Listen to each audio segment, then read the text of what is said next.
Iya, di bagian part yang kedua kita masih menjelaskan tentang kualitas informasi akuntansi, guys. Ya, kualitas informasi akuntansi ternyata yang pertama harus relevan, yaitu harus berhubungan dengan maksud penggunaannya, harus jelas maksud penggunaannya, tercatat dengan jelas. Keduanya dapat dimengerti, bahwa pencatatan akuntansi itu harus bisa dimengerti oleh setiap orang, baik itu pemakai ataupun misalkan oleh pembaca dan sebagainya.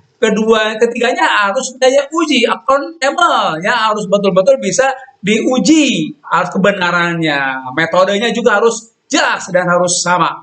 Netral. Nah, di sini dalam informasi akuntansi harus bersifat netral, artinya tidak berpihak kepada si pemakai akuntansi maupun kepada si pemilik perusahaan tersebut. Tepat waktu, kita membuat laporan akuntansi harus tepat waktu, ya.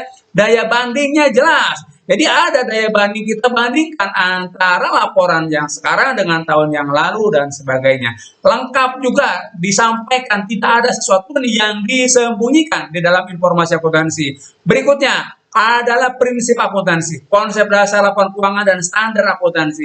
Iya, di sini ada, tinggal kalian baca ya, prinsip akuntansinya, konsep dasar laporan keuangannya, konsep dasar keuangan, dan seterusnya banyak sekali konsep-konsep yang harus kalian pelajari sampai kepada siklus akuntansi. Bagaimana siklus akuntansi yang sebenarnya? Oke, siklus akuntansi mulai dari tahap pencatatan, kemudian tahap pengintisaran, dan tahap pelaporan. Ya, di dalam tahap pencatatan ada pembuatan penerimaan bukti transaksi. Setiap kita melakukan transaksi harus dibuatkan bukti transaksinya, kemudian dicatat dalam jurnal, kemudian dibuatkan postingnya ke buku besar. Itu tahap pencatatan. Keduanya tahap pengintisaran, kita buatkan neraca saldonya, kemudian jurnal penyesuaiannya, lalu neraca lajur, dan terakhir kita masuk tahap pelaporan. Dalam pelaporan apa saja yang kita laporkan? Pertama, kita membuatkan laporan keuangan, jurnal penutup, neraca saldo setelah penutup, dan jurnal pembalik. Nah, itulah siklus akuntansi atau accounting cycle. Berikutnya, dilewat saja gambarnya, ya. Ini adalah pemakai informasi akuntansi. Siapa saja yang memiliki kepentingan di dalam pemakai informasi akuntansi ini, ternyata ada pihak internal dan eksternal. Pihak internal di sini adalah biasanya pemimpin perusahaan atau manajer perusahaan. Sekali, pihak internal itu adalah pimpinan perusahaan atau manajer perusahaan, bukan pemilik perusahaan. Kalau pemilik perusahaan ada di pihak eksternal, ya pertama nih, pihak eksternal. Oke, yang keduanya investor. Investor perlu informasi akuntansi.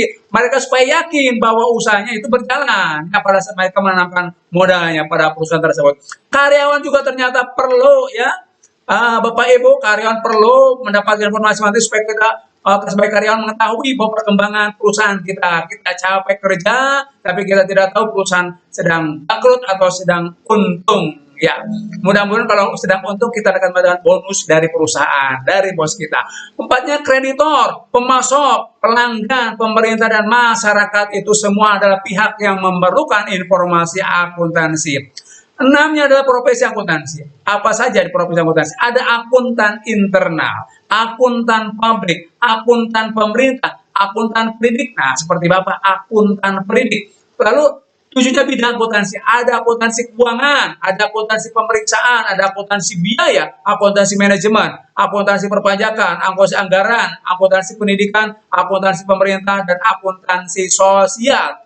Nah, terakhir, etika profesi akuntansi. Harus seperti apa seorang yang memiliki profesi akuntansi? Pertama, dia harus memiliki tanggung jawab profesi, ya, karena itu memerlukan adanya ketelitian dan adanya bertanggung jawab. Kalau misalkan tidak beres, harus diselesaikan sampai dengan beres, dicari kekurangan atau kesalahannya pada saat input data atau pencatatan awal. Keduanya, kepentingan publik.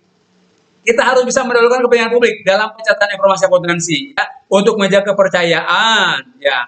Jangan kita mengutamakan kepentingan pribadi atau pemilik perusahaan. Integritas, bahwa menyelesaikan seluruh tugasnya dengan tanggung jawab dan profesional. Ini seorang akuntan harus bertanggung jawab dengan profesional. Objektivitas itu diperlukan oleh seorang akuntan. Kemudian kompetensi dan kehati-hatian profesional, jelas harus kompeten, harus mampu dan bisa, dan juga hati-hati. Banyak kerahasiaan, jangan ember dan segala macam, jangan sampai diumbar kepada siapapun tentang laporan informasi yang sudah dibuat. Ketiganya yang ada perilaku profesional, harus kita berperilaku profesional dalam bekerja. Dan yang terakhir F-nya ada standar teknis. Kita memahami standar teknis di dalam penyampaian informasi akuntansi. Oke, nah sini ada rangkumannya. Sekalian tinggal dibaca saja. Ya, oke, rangkumannya tinggal dibaca dan ada soal-soalnya nanti kalian kerjakan di kuis. Oke, itu saja guys ya. Sampai di sini dulu ya penjelasan kita di bagian kedua di materi akuntansi